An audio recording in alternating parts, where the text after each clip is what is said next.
So what about the other 1% of the UFO phenomenon? Has there ever been legitimate sightings? As promised, we're going to cover this 1% in a future episode. But I'll share with you something a wise man once shared with me.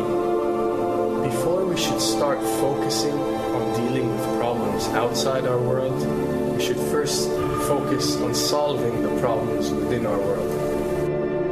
And before you can start solving problems within your world, you first have to solve problems within yourself and within your surrounding environment of family and friends. So basically what I'm trying to say is that we have priorities that we need to focus on first and foremost so we can successfully build our lives and our minds. Now, it's no secret that the difference between what the government knows about UFOs and aliens and what is shared or released to the public is extremely enormous. And unfortunately, governments and several organizations on Earth are taking advantage of the UFO phenomenon to achieve worldly agendas. So why do we see particle beams, huge ones, firing at things that are, you were saying 200,000 Gs? Yep. I mean, go over that. Well, because I think it's part of a test for if there are bad guys out there. Or maybe they're doing preparations for factions. We may be looking at more than one faction. Remember, these groups tend to fragment. They fractally fragment so that you have wars within wars within wars. You know. But why would NASA release that footage? Well, remember, you've got all the good guys in NASA, and then you've got a few who are not good guys. The good guys don't know that there's something to keep secret. Remember, the lie's different at every level. They believe the lies they've been told. So when you set up a structure, an institution, which is supposed to be open and above board and is supposed to present live TV of the shuttle missions, they present live TV. Now, the controllers can't say, oh, well, you can broadcast this, but you can't broadcast that. Because the honest guys will then say, sure. Well, why can't we broadcast that? So people always say if this was happening, it would come out, and it is coming out. Well, I mean, I agree with you. When you've got the Catholic Church saying we need to love the aliens, they're our brothers, when you've got every major denomination saying it, when you've got all the movies, and you've got, in the 80s, huge programs at the Olympics with aliens landing, fake aliens, and you've got huge things the size of 3 football fields floating over Dallas and stuff all over the place.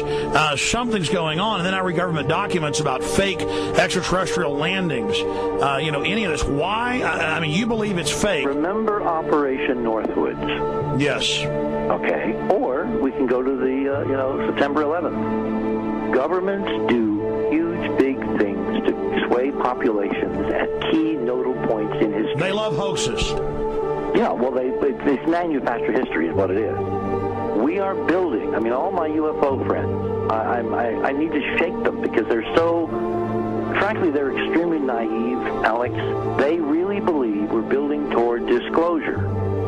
I believe we're building toward a mass, carefully manufactured fake event where ETs, who are really humans, who are really part of this secret clique, who are probably Nazis, who have developed and perfected their technology from World War II, which is why you've got to get, Joseph on. They are going to basically fake out the world. And there's an incredible window on the Nazi black ops programs, the compartmentalized, incredible high technology efforts that were being funded by the Nazi war machine, particularly toward the end of the war, in a desperate effort to win the war, and they fastened their hopes on several key technologies, some of which appear to be the control of gravity itself, which again is a separate piece of data from my work, which came at this from a hyperdimensional physics perspective. I mean, we know there's a lot of suppressed technology. 20 years after the B-2 bomber was already in service, they declassify it. So we have a lot of cases of that. We know there's a whole shadow government.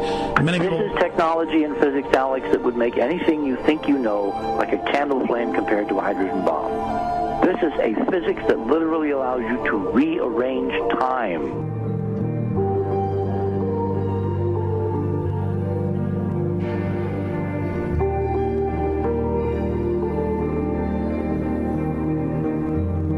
experiment. But I mean, imagine you've got all these compartments in these pyramids within pyramids of compartmentalization. That's why that's the New World Order symbol. And we don't know what they've got because they are so secret. We know they lie so much. We just know it's advanced. Mainline scientists say they're 30 years advanced. So Richard C. Hoagland, what I'm saying to you is, I'm entertaining what you're saying. I respect you. I think you're a great guy. My only issue is, like you said, dealing with what we know they could be up to. The fact, Alex, we have done experiments. We have our own data. We have experiments now from the Soviet Union. 30, 40 years when the Iron Curtain came down, when glasnost finally prevailed, a huge amount of stuff was declassified from the KGB as well. And we now have put this data together. We not only know what the physics is, we know what it can do, we know what it's based on, we know how to make it work. We've seen in our own experiments ample evidence. We've seen experiments across the American landscape and even in Europe that vindicate various parts of this. And the latest thing I'm working on, it looks like von Braun himself was deeply involved in some of this early physics experimentation, but they're keeping all the good stuff for themselves. The reason is that if we got access to the good stuff, if we got access to the technologies, the energy, we wouldn't be worried about $4, $5 a gallon gas or $10 a gallon gas. We would live like people are supposed to live, all 6 billion of us who could live lightly on the earth, Alex, with this technology. And live longer. Absolutely, and better, and you could live to 200-300 and have the virility of your 20s and 30s. There's extraordinary medical breakthroughs, there's extraordinary physics breakthroughs, technology breakthroughs, energy. It's all been kept away. Think about it. We're already on a planet hurtling through space, all these wonders around you, and you've been taught it's bizarre to question, and that's because there's so many kooks in the alternative movement who do talk about ridiculous, Hollywood-style green men, instead of really looking at the shadow government and all these crazy secret societies that are admittedly running NASA and the shadow government. Well, ladies and gentlemen, during this talk that I'm going to give you, I'm going to explain to you the history of this phenomenon, who the secret government really is, and I will name them by name, beginning group, the study group. I will tell you who they are today. I'm going to tell you what this is all about.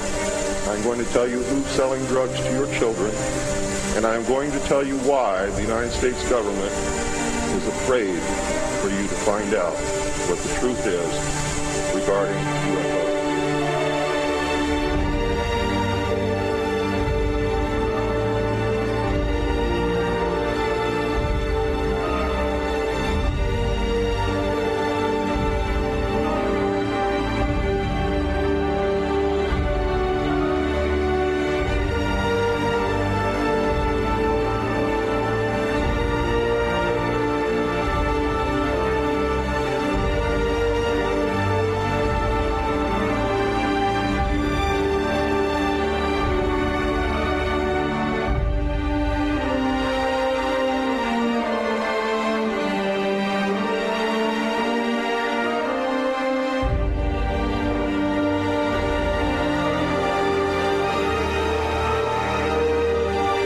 And it turns out that even though she remembered that she'd been part of the team to debrief the astronauts, she couldn't remember a thing that they said.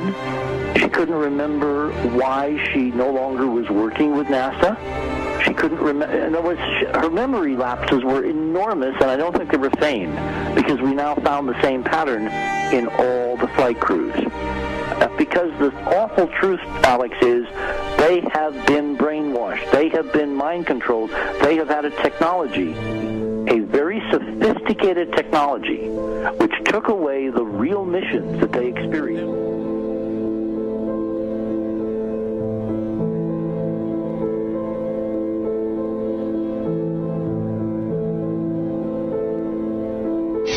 Sorry.